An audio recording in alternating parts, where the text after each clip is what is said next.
Auto వాలా చూడా కాలే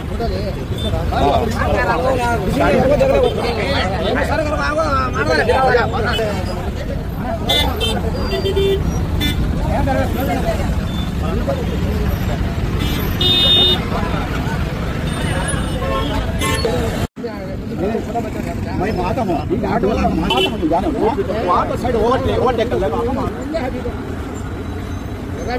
నమస్తే మామ అందరికి యాక్సిడెంట్ జరిగినప్పుడు నేను స్పాట్ లో అయితే ఇక్కడే ఉన్నా మామ. తగిలిన దెబ్బ పోయిన ప్రాణం తిరిగి రాదు. డ్రైవర్ అన్నలు అందరూ చాలా జాగ్రత్తగా తోలుతారని నేను మనస్ఫూర్తిగా కోరుకుంటున్నా. అలాగే పెద్దానికి అయితే కాల్ ఫ్రాక్చర్ అయింది. దేవుడి దయ వల్ల ఎవరికి ఏం కాలేదు మామ. అలాగే మన ఛానల్ ఎవరైనా కొత్తగా చూస్తుంటే లైక్ చేసి సబ్స్క్రైబ్